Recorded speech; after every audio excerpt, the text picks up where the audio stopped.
Thank you very much. It's a tremendous pleasure to be here in beautiful Istanbul. It's my third time here, and it is a marvelous city. And especially this time, it's been a great pleasure to meet so many people who are interested in improving nutrition and lifestyle for everyone. I was asked to talk this morning about some of the latest information about nutrition and health, but also consider how we might go about in actually putting that into practice, putting that into action. So I'm going to try to begin this study looking at nutrition in what we call the socio-ecological model. And that means we start with the individual in the middle of the picture, but then we look at the many layers of influence that determine what that individual ends up eating or not eating. And those factors, those layers of influence include family members, friends, co-workers. Then in another layer, there's the physical environment about us that influences our ability to be physically active. But there's the food environment with restaurants, stores, what goes on in schools. You've just heard that's extremely important. Then beyond that, there are other macro influences, economic factors, advertising, policies, and many other very important influences that end up determining what we actually put in our mouth on a day-to-day basis, on a meal-to-meal basis.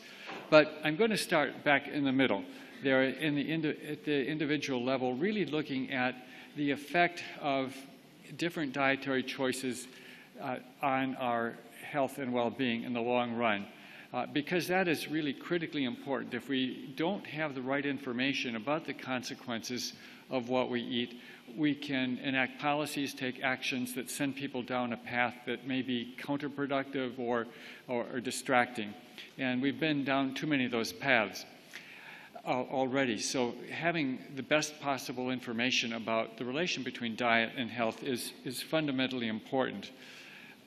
I've also heard from talking to several journalists here yesterday that in Turkey there's a lot of confusion about what is a healthy diet or what are healthy foods. And that's a problem we're facing in the US today. There's an information overload. There's a news story one week that says we should eat food X and another story the next week saying that's the worst possible thing you could eat. How do we sort that out? How do we know what's really correct? So I'm going to talk a little bit about the process of how we go about obtaining the best possible information, and also then a bit of a summary about what seem to be the most important factors, and then talk about how we can implement that information. Some of the earliest clues that diet might be important in the cause and prevention of disease came from this important study conducted across 7 different countries by Ansel Keys and his colleagues. And it was very simple. In each area, there were 14 different areas in these 7 countries.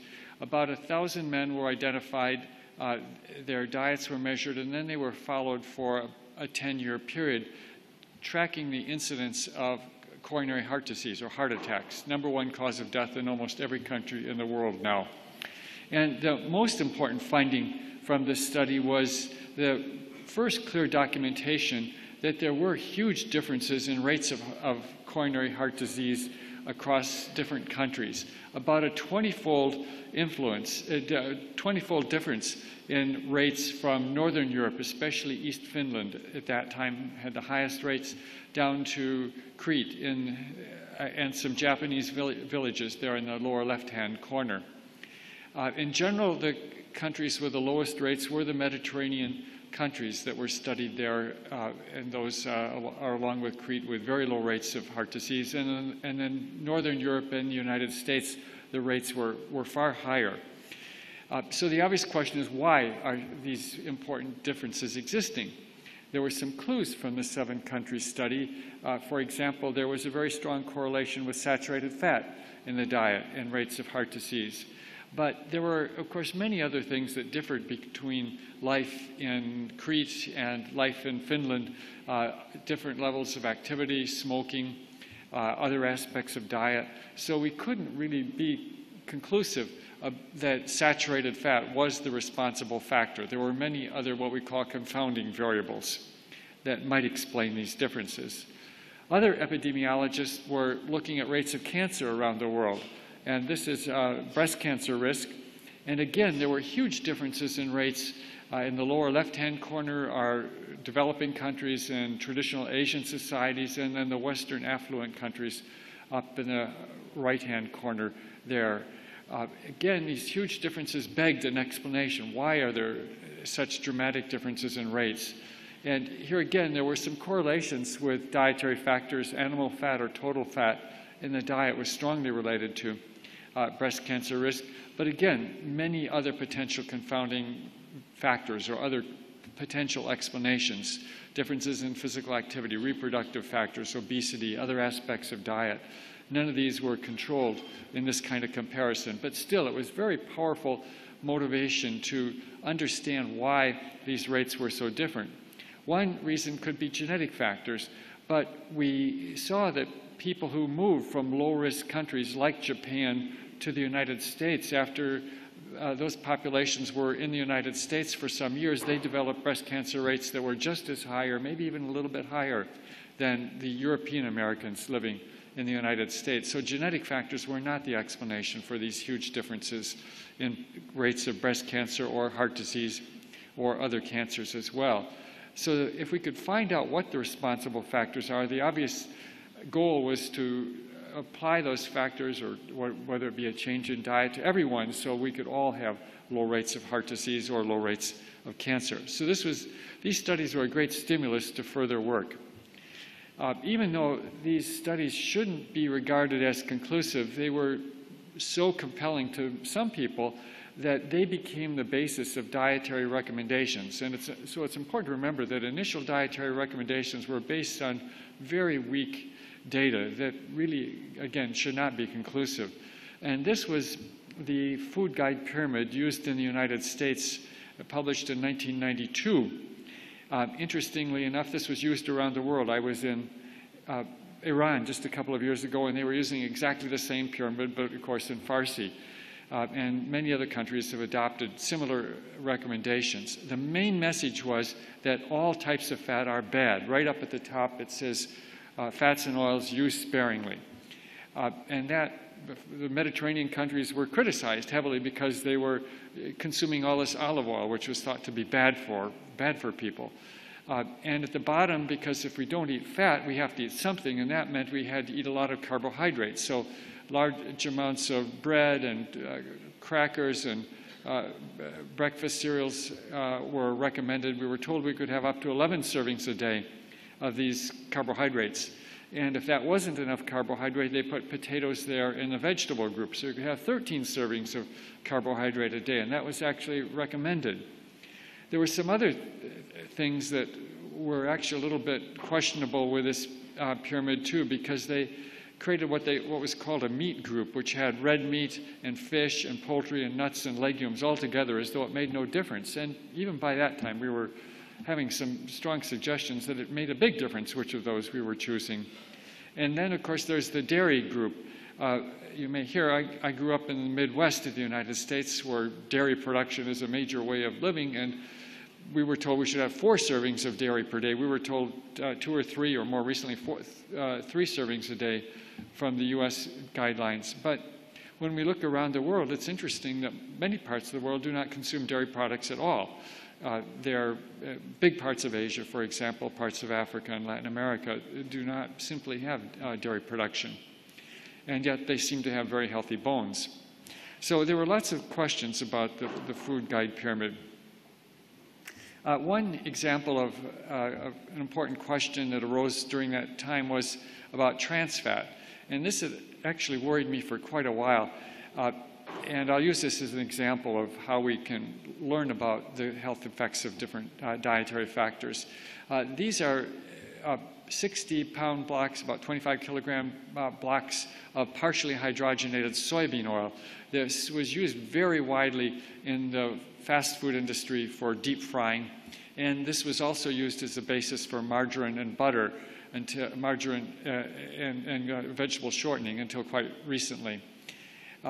This was created by a process called partial hydrogenation, where liquid oil is converted under conditions of high temperature to these blocks of partially hydrogenated soybean oil.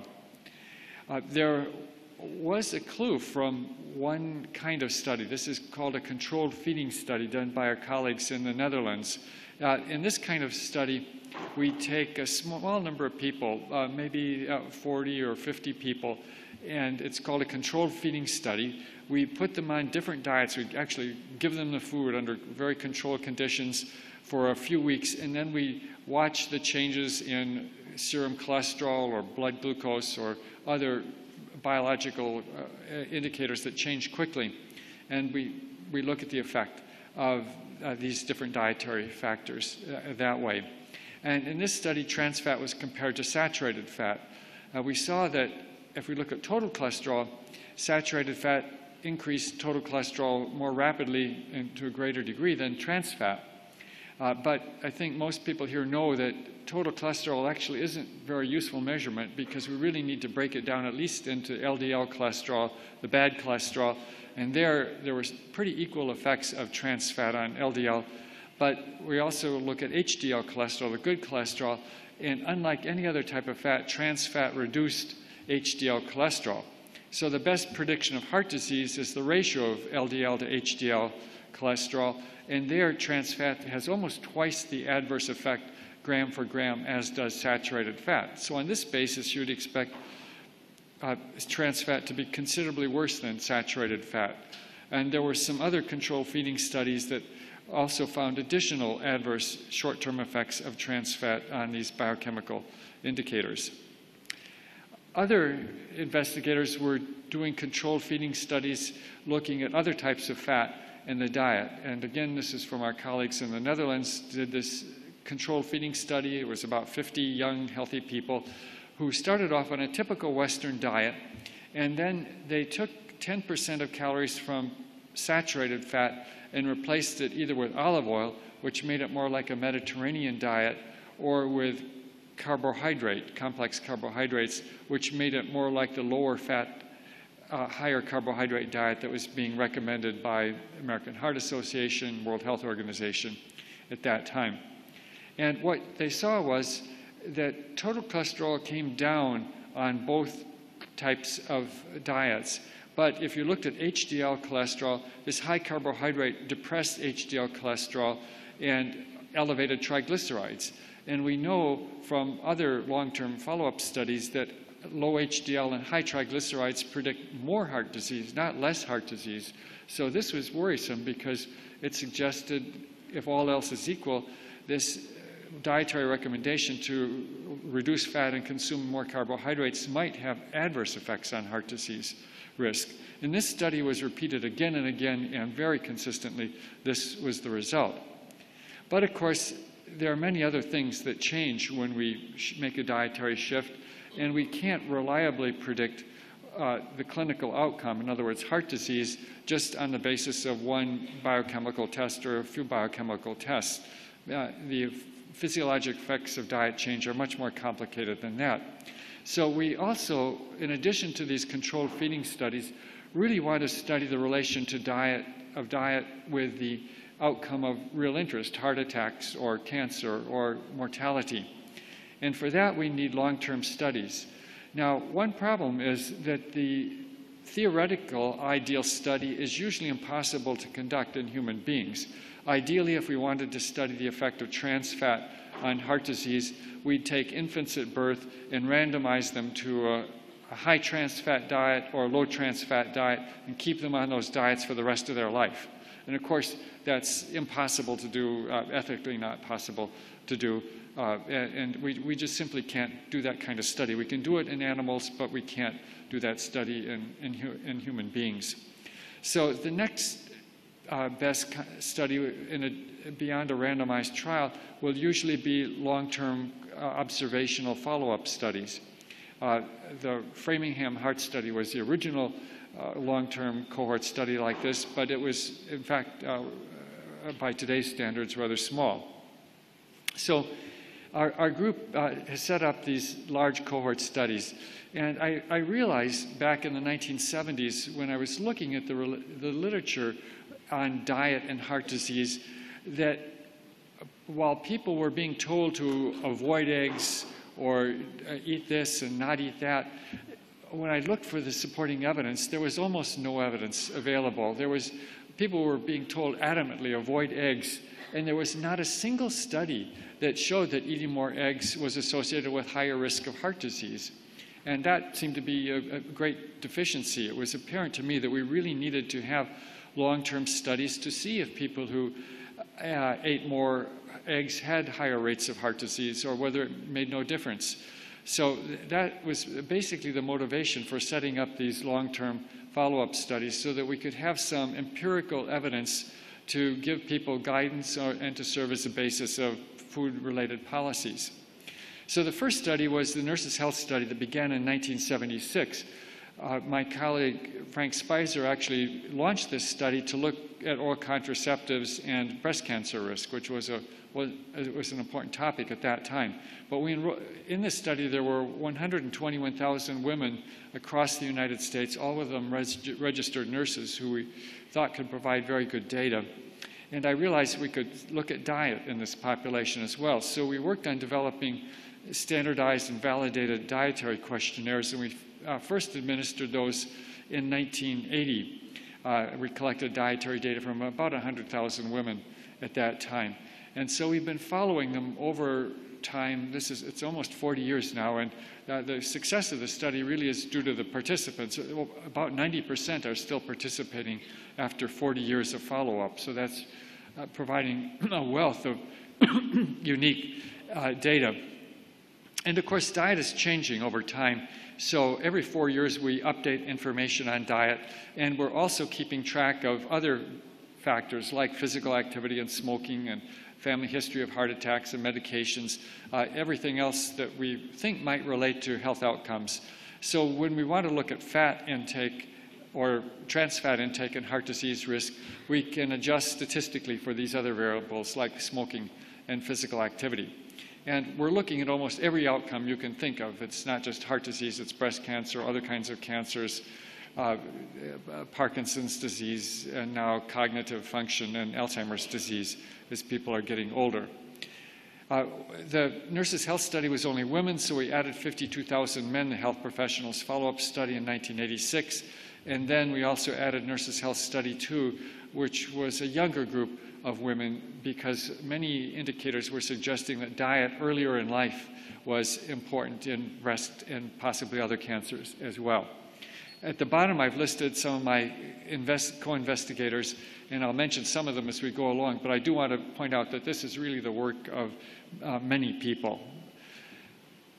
This is what we saw when we first looked at risk of dietary fats and type of fat in relation to coronary heart disease. This is after 14 years of follow-up.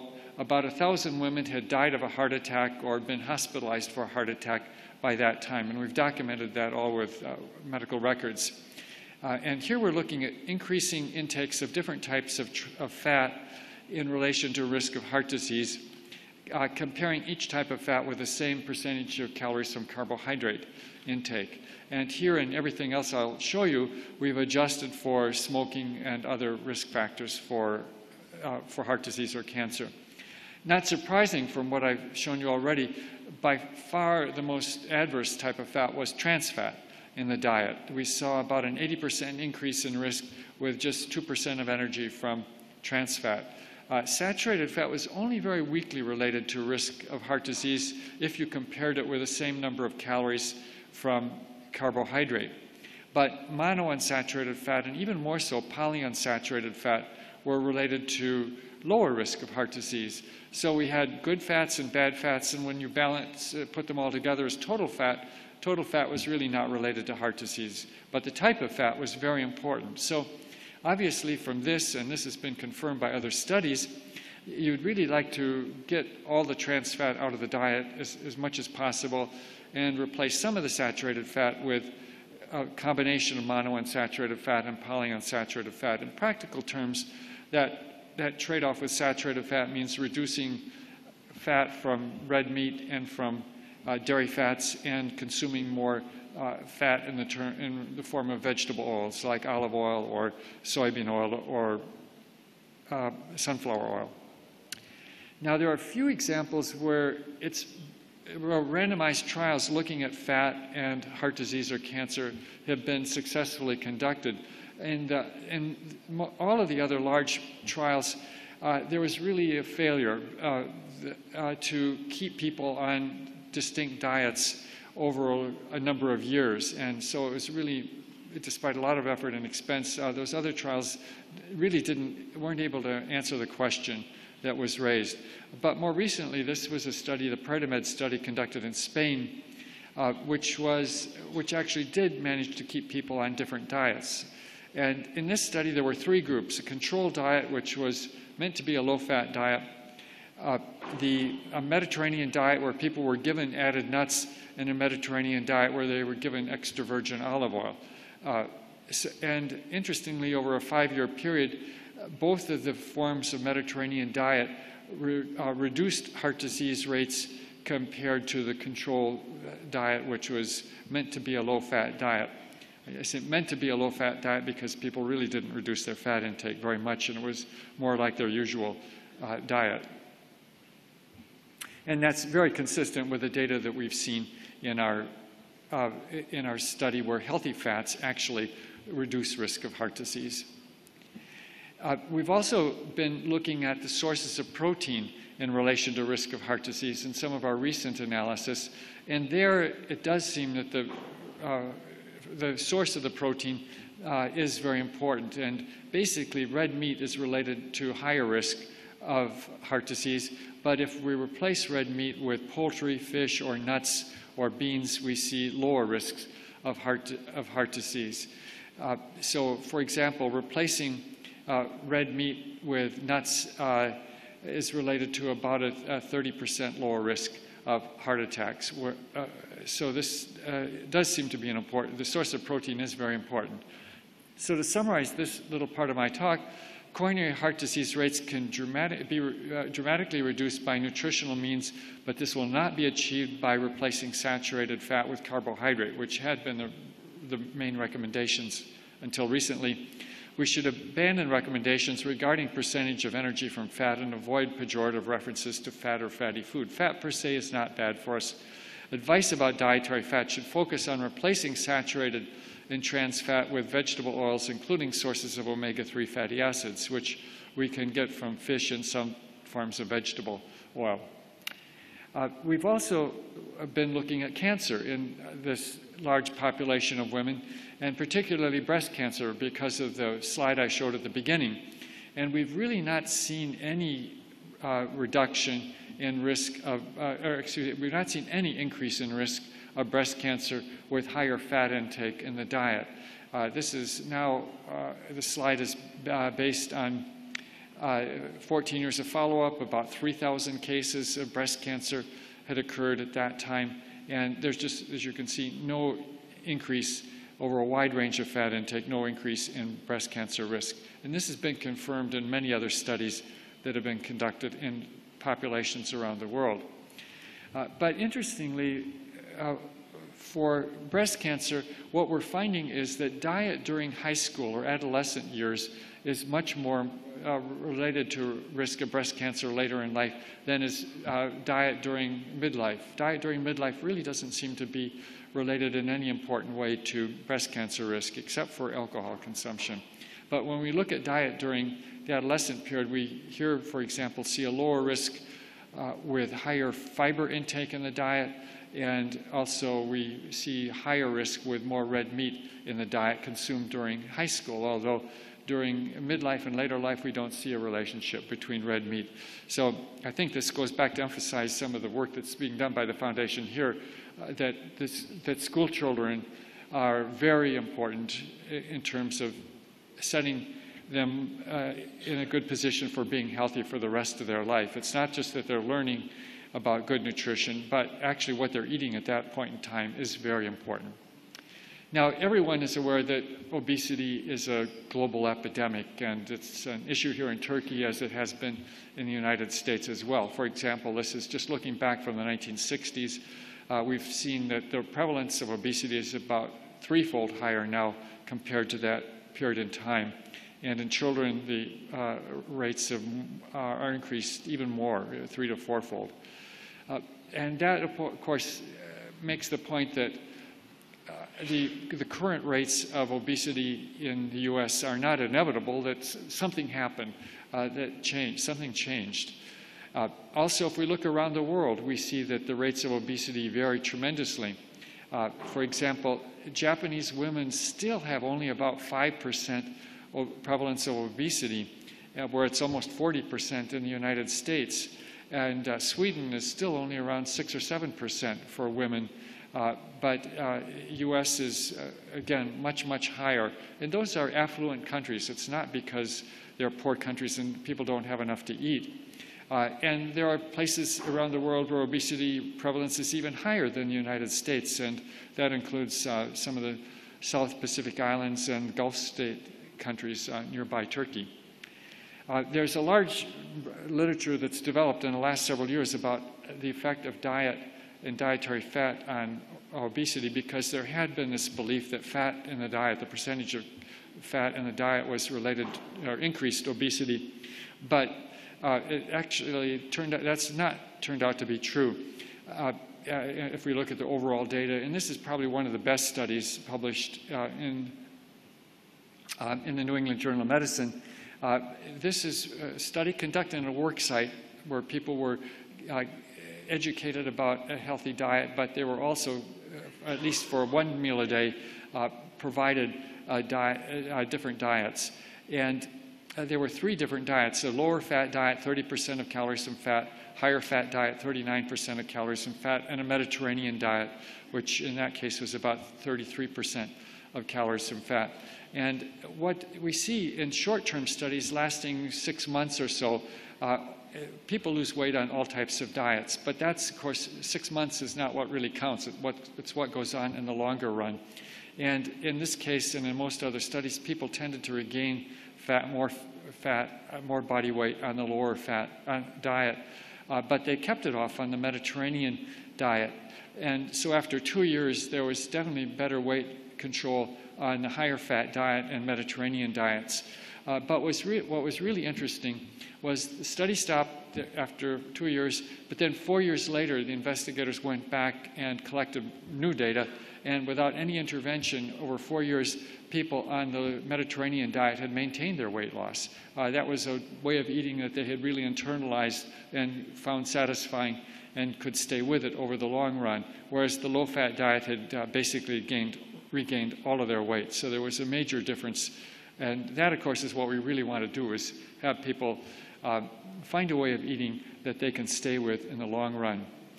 Now, just to comment about a few other aspects of diet that we've been looking at, of course, fruits and vegetables are important. It was claimed that they would have a major impact on cancer risk, and we just haven't seen that. And the other large prospective studies have not seen that either. But we do see a very important reduction in coronary heart disease risk with higher fruits and vegetables in the diet. And that's probably for multiple reasons, but there's much greater intake of potassium, antioxidants, folic acid, many other factors in fruits and vegetables are quite important in reducing risk of cardiovascular disease. I'm going to say a few words about carbohydrate, because that is actually the biggest source of calories in virtually every diet around the world. And of course, I think most of us were taught this in first or second grade, that if we look at a grain, it's comprised of the bran on the outside, the endosperm in the middle, which is mostly starch, and then the germ, which has the embryo of the new plant in it. But what happens in the processing is that we start with a whole grain, and if we just grind it up, we have whole grain flour. Or we can eat it as a whole grain, like brown rice. But most of the grain, unfortunately, in Western diets has been refined. And that means the bran is taken off, and with it, 60 to 70% of most of the minerals and vitamins that were originally there. So we've really stripped away most of the nutritional value. And we feed the germ and the bran to animals, and they grow big and strong. But then we take what's left, the endosperm, and we grind that up and we feed that to people. And that's actually the depleted form of the original grain. And what happens to us is not so good. If we do consume more fiber, which has been removed if we refine the grain, the fiber is actually related to lower risk of coronary heart disease. And this is in men and women, this has been seen in study after study very consistently. And of course, that fiber is a marker for a lot of the minerals and vitamins that are traveling with it. But also, that a large amount of starch, that's especially when it's finally ground up as white flour, has adverse effects on diabetes and cardiovascular disease risk. This is looking at risk of type 2 diabetes. And we see with higher glycemic load in the diet, that means large amounts of refined starch or sugar going from right to left with increasing amounts. There's higher risk of type 2 diabetes, and going from back to front, there's increasing intake of fiber from grains. And so that combination of high glycemic load, large amounts of refined starch, and low fiber intake is related to about a 2.5-fold increase in risk of type 2 diabetes. And again, this pattern has been seen in study after study. And unfortunately, the guidelines, the older US guidelines, were essentially telling people to eat that kind of diet, which leads to higher risk of type 2 diabetes. And of course, we can't leave out the issue of sugar-sweetened beverages, because this is a major source of calories in many countries, including the US, but Coca-Cola and Pepsi have countries like India and China, and I'm sure Turkey, in their marketing plans as well. This is their future, because we are actually now seeing soda consumption going down in the United States. And like the tobacco companies, the soda companies are looking to global markets, which is unfortunate for those populations. We see a very clear relationship between consumption of sugar-sweetened beverages and type 2 diabetes. So 1 or more servings a day is related to about in this study, and the Nurses' Health Study too, an almost doubling of risk of type 2 diabetes. And the problem is that many people consume many servings of sugar-sweetened beverages per day. And we've looked at this metabolically, and I won't go through all the details, but the bottom line is we see that higher amounts of sugar-sweetened beverages are related to obesity, diabetes, coronary heart disease, gout, and of course dental cavities as well. So it was fine when we were consuming them for a party or something, a small bottle occasionally. That was not a problem, but for many people this has become a daily beverage, and that is a serious issue. As I mentioned, the major rationale for consuming large amounts of dairy products has been a reduction in fractures because of the high calcium in dairy products. But in reality, we just don't see that. This is looking across, this is a meta-analysis combining the data from many different studies, all the available studies, looking at milk consumption and risk of hip fractures. And even with 30 servings per week compared to less than 1.5 servings a week, there's just no hint of a reduction in risk of hip fractures. And it does seem it's possible to have too much milk consumption. This is from a study conducted some years ago, but it's been confirmed in more recent data as well. There is quite a consistent body of evidence showing that 3 or more servings of dairy milk in particular per day is related to higher risk of fatal prostate cancer. So in modest amounts, dairy products are fine, but it looks like too much actually can have some problems associated with that. So I've covered quite a few topics very quickly here. We've done some additional analyses looking at how much heart disease and how much diabetes, how much cancer we could potentially prevent by combining a package of healthy lifestyle behaviors. So we defined a low-risk group. Of course, it would be not smoking, body mass index less than 25. It's better to be a little less, but most people can get to 25 or lower. And then exercise, just half an hour a day of brisk walking. And then a good diet, meaning being in the upper half of our population based on lower trans fat, healthier fats, lower glycemic load, more grain fiber, fish twice a week, and getting the recommended amount of folic acid. and obviously optional alcohol, that's about 1 serving every other day. And we could calculate from our data based on 14 years of follow-up, if everyone had adopted that healthy package, which is very modest, that's not a radical lifestyle package, very modest set of behaviors, that would eliminate 82% of heart disease in this population. We've done a similar analysis for type 2 diabetes, and there we estimate 92% of diabetes can be avoided with that simple package of lifestyle behaviors. So these are very avoidable diseases, but unfortunately only about 3% fell in that low-risk category. So there's a huge amount of work for all of us to do, translating what we know into practice, because there's very great potential. Just by comparison, our best drugs, statins, only reduce heart disease by about 25%, but here diet and lifestyle, 82%. So there's huge unrealized potential. So if we look back at the older 1992 food guide pyramid, it was really wrong in many ways. It really didn't distinguish the types of fat, which is critical. It didn't distinguish among the sources of protein or the forms of carbohydrate. It put potatoes there where they don't belong, along with other vegetables. It was really off target so much, in so many ways, that the U.S. Department of Agriculture had to change their graphic and change their guidelines. This is from 2010, and their new graphic is in some sense simpler, but it still really fails to give people the guidance they need. It just talks about grains, but whether they're whole grains or refined grains makes all the difference. They should be, of course, whole grains, and the protein source makes a huge amount of difference. It's not just you need protein, and vegetables and fruits, of course, are good, but they kept potatoes there, and interestingly, they said nothing about the type of fat in the diet, which is extremely important, and they implied that you should have a serving of milk there with every meal.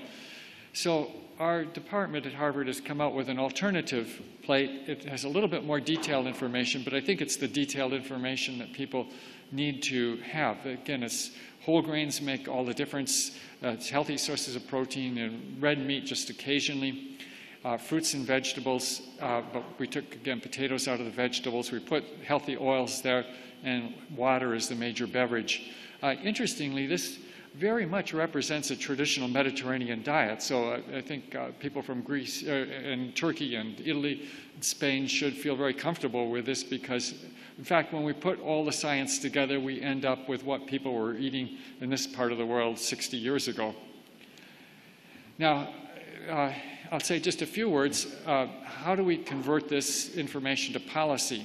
And this is how we think it should work, but this is how it actually seems to work. That there's not a straight line connecting knowledge with policy, and it can go in all kinds of unexpected directions. And I think it's important for us to learn how to do this more effectively, but some of this really depends on simply having the right person at the right place at the right time, who will be an advocate and a strong supporter. And we should, of course, look for our allies wherever we can find them, in government or industry, or wherever they might have some influence.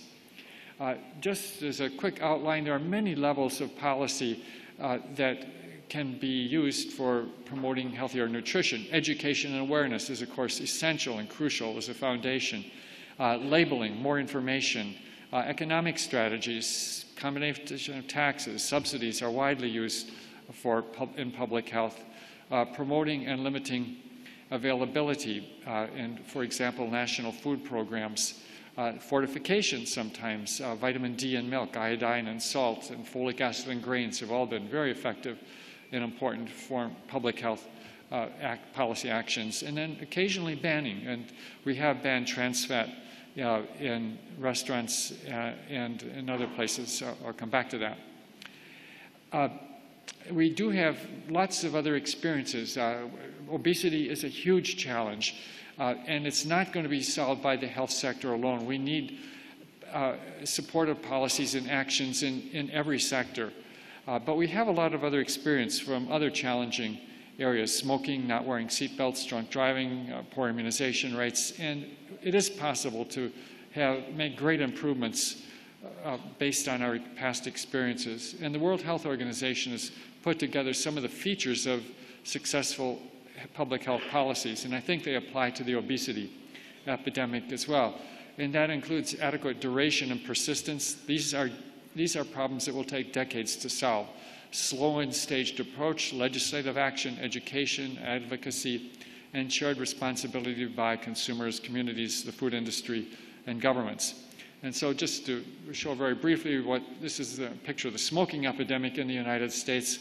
We still do have people smoking, but in men, smoking has come down from about 60% to 20%, which is, of course, a huge improvement, but we're not yet done with that. I was asked to chair a group to look at the problem of develop a strategic plan for taking on the challenge of obesity in the New England area.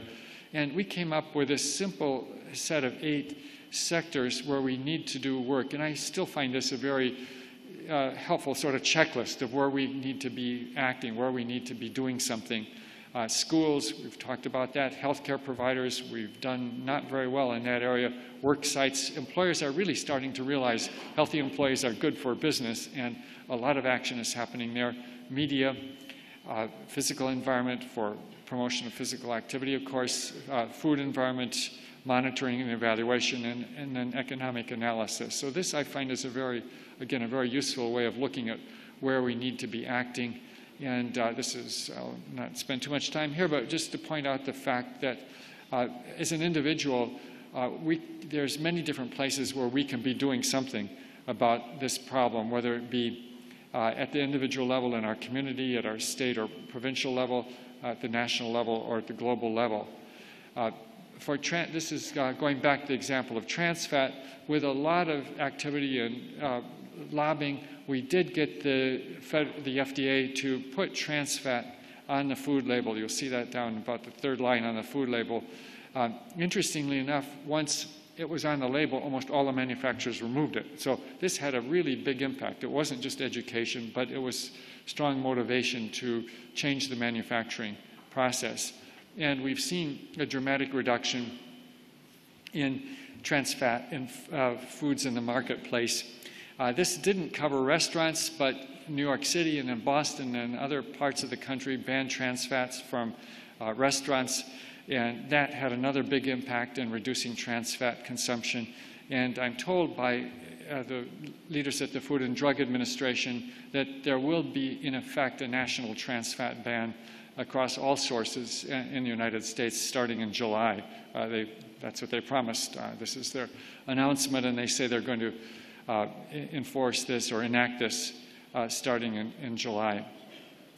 So many people looking at this challenge of obesity are perhaps discouraged or sobered. It seems so big and so difficult sometimes. It is important to remember that we have had some made some important victories, and it's not an impossible challenge. One of the most striking accomplishments was in Finland. They were, you may remember, they were at the top of the world in terms of heart disease risk in the 1960s. And they really put in place this multi-sector kind of approach to reducing heart disease risk, and they experienced an over 80% reduction over the next several of decades. So huge change. They're almost down at the level of the Mediterranean countries now. Also, we're starting to see the obesity epidemic turn around in some parts of the U.S. in children. This was steeply rising, but now this is the New York City school system. With lots of effort, there are starting to see some declines. They're small declines, and the levels are still far too high, but it does seem like we are starting to turn this epidemic around, but with a lot of coordinated effort. The economists view this as the sort of natural course of human evolution, which is probably a fair description of where we are today. And the next step, of course, is going to be on a stretcher being rolled to a hospital or so, in an ambulance or something like that. But I think it's not inevitable that this is the next step. There are some options. And what we've seen, it is possible to put together healthy diets that are attractive, enjoyable. Again, the Mediterranean diet has set a great example, but we know enough about it to put that together with different foods and different flavors so that it can be enjoyed by everyone around the world. This was a really quick survey across a lot of work by many people over the last about 3 decades. I have put together a few books that might be useful if you want to look at this in more detail. Thinfluence is a recent book looking at this socio-ecological model and how we may use that to help people change their course. Nutritional Epidemiology is, this is a textbook if you really want to do this kind of research, and Eat, Drink, and Be Healthy is essentially putting together what we've learned for the general public, and then a book focusing on weight loss. Now, I apologize for that brazen commercial, and if you buy one of these books, there is no money-back guarantee here. You've got that book. But I do guarantee that each book contains 80 grams of fiber. So if you get out your food processor and run those books through, if you've got some good olive oil and some fresh basil, they're really not too bad. So, thank you.